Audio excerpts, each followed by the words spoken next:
കണ്ണൂരിൽ മരിച്ചെന്ന് കരുതി മോർച്ചറിയിലേക്ക് മാറ്റിയ വയോധികന് ജീവന്റെ തുടിപ്പ്. കണ്ണൂർ പാച്ചപ്പൊയ്ക സ്വദേശി പവിത്രൻ ICUവിൽ ചികിത്സയിൽ തുടരുന്നുണ്ട്. മംഗളൂരിൽ നിന്ന് ഇന്നലെ കണ്ണൂരിലേക്ക് എത്തിക്കുന്നതിനിടെ പവിത്രൻ മരിച്ചെന്ന് ബന്ധുക്കൾ കരുതുകയായിരുന്നു. പിന്നീട് AKG ഹോസ്പിറ്റലിലെ മോർച്ചറിയിലേക്ക് മാറ്റുമ്പോൾ അറ്റൻഡറാണ് ജീവനുണ്ടെന്ന് തിരിച്ചറിഞ്ഞത്. മംഗളൂരു ഹെഗ്ഡെ ആശുപത്രിയിലെ വെന്റിലേറ്ററിലുണ്ടായിരുന്ന രോഗിയെ ഇന്നലെ രാത്രിയാണ് കണ്ണൂരിലേക്ക് കൊണ്ടുവന്നത്. പ്രാദേശിക ജനപ്രതിനിധികൾ സാക്ഷ്യപ്പെടുത്തിയതിനാലാണ് മോർച്ചറി സൗകര്യമൊരുക്കി നൽകിയതെന്ന് AKG ആശുപത്രി അധികൃതർ പറഞ്ഞു. പവിത്രൻ മരിച്ചെന്ന് ദിനപത്രങ്ങളിലും വാർത്ത വന്നിരുന്നു. ശ്വാസകോശ സംബന്ധമായ അസുഖങ്ങളെ തുടർന്ന് ഏറെക്കാലമായി മംഗളൂരു ഹെഗ്ഡെ ആശുപത്രിയിൽ വെന്റിലേറ്ററിൽ ചികിത്സയിൽ കഴിഞ്ഞ രോഗിയെ ഇന്നലെ രാത്രിയാണ് കണ്ണൂരിലേക്ക് കൊണ്ടുവന്നത്.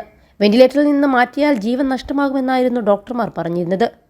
ദിവസങ്ങളോളം വെന്റിലേറ്ററിൽ കഴിഞ്ഞിട്ടും ആരോഗ്യനിലയിൽ മാറ്റമൊന്നും ഉണ്ടാകാതിരുന്നതോടെ ബന്ധുക്കൾ കൂടിയാലോചിച്ച് വെന്റിലേറ്ററിൽ നിന്ന് നീക്കം ചെയ്യാൻ തീരുമാനിച്ചു. 21 ലക്ഷത്തോളം സന്തുഷ്ടരായ ഉപഭോക്താക്കളും 2 ലക്ഷത്തോളം തിമിര ശസ്ത്രക്രിയകളും പൂർത്തിയാക്കിയ മലബാറിലെ ഏക കണ്ണാശുപത്രി Al Salama eye hospital, hospital road, Perinthalmanna.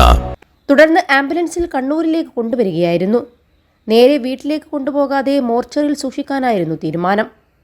തുടർന്ന് മോർച്ചറിയിലേക്ക് കൊണ്ടുപോകുന്നതിനിടെ പവിത്രൻ കയ്യിൽ പിടിച്ചെന്നാണ് അറ്റൻഡർ പറയുന്നത്. ഉടൻ തന്നെ അറ്റൻഡർ ഡോക്ടർമാരെ വിവരമറിയിച്ചു. ഡോക്ടർമാർ സ്ഥലത്തെത്തി പവിത്രനെ ICUവിലേക്ക് മാറ്റി. 67 വയസ്സുകാരനായ പവിത്രനിലാണ് ജീവന്റെ തുടിപ്പ് അവശേഷിക്കുന്നുവെന്ന് മോർച്ചറിയിലെ അറ്റൻഡർ തിരിച്ചറിഞ്ഞത്. കൈ അനങ്ങുന്നതായി തോന്നിയെന്ന് അറ്റൻഡർ വിശ്വസിക്കാനാവാതെ പറയുന്നു. ഇത്രയും നാളത്തെ അനുഭവത്തിൽ ഇതാദ്യമായാണ് ഇങ്ങനെയൊരു കാര്യം നേരിടേണ്ടി വന്നതെന്ന് അറ്റൻഡർ പറയുന്നുണ്ട്. മംഗളൂരിൽ നിന്ന് കണ്ണൂരിലേക്കുള്ള യാത്രക്കിടയിൽ എപ്പോഴോ മരിച്ചെന്ന് കരുതി സംസ്കാരത്തിന് ഒരുക്കങ്ങളും നടത്തി. ഇന്നലെ രാവിലെ 10 മണിക്ക് തന്നെ കൂത്തുപറമ്പിൽ സംസ്കാരവും നിശ്ചയിച്ചു. പത്രമാധ്യമങ്ങളിൽ മരിച്ചെന്ന വാർത്തയും നൽകി. കൂത്തുപറമ്പിൽ സംസ്കാരം നിശ്ചയിച്ച് ഒരു രാത്രി മോർച്ചറിൽ സൂക്ഷിക്കാനാണ് പവിത്രനെ രാത്രി വൈകി കണ്ണൂർ AKG ആശുപത്രിയിൽ എത്തിച്ചത്. മംഗളൂരുവിലെ ആശുപത്രിയിൽ നിന്നും വൈകിട്ട് പുറപ്പെട്ട ആംബുലൻസ് 5 മണിക്കൂറിന് ശേഷമാണ് കണ്ണൂരിലെത്തിയത്. എന്നാൽ മോർച്ചറിയിലേക്ക് മാറ്റുമ്പോൾ കൈ അനങ്ങുന്നതായി ഇലക്ട്രീഷ്യൻ അനൂപിനും നൈറ്റ് സൂപ്പർവൈസർ R ജയനും തോന്നി. നാഡീമിടിപ്പുള്ളതായി മനസ്സിലാക്കിയതോടെ ഉടൻ അത്യാഹിത വിഭാഗത്തിലെത്തിച്ചു. സ്പെഷ്യലിസ്റ്റ് ഡോക്ടർമാരെ അടിയന്തിരമായി വിളിച്ചു വരുത്തി. നേരം വെളുത്തപ്പോഴേക്കും പവിത്രന്റെ ആരോഗ്യസ്ഥിതി മെച്ചപ്പെട്ടു. ബോധം വന്നെന്നും കണ്ണു തുറന്നു തന്നെ നോക്കിയെന്നും ഭാര്യ സുധയും പറഞ്ഞു.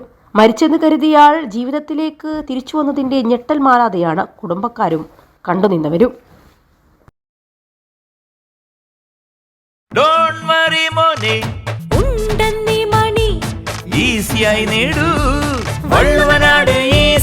ആവശ്യം ഏതുമാകട്ടെ, പണം ഞങ്ങൾ തരും.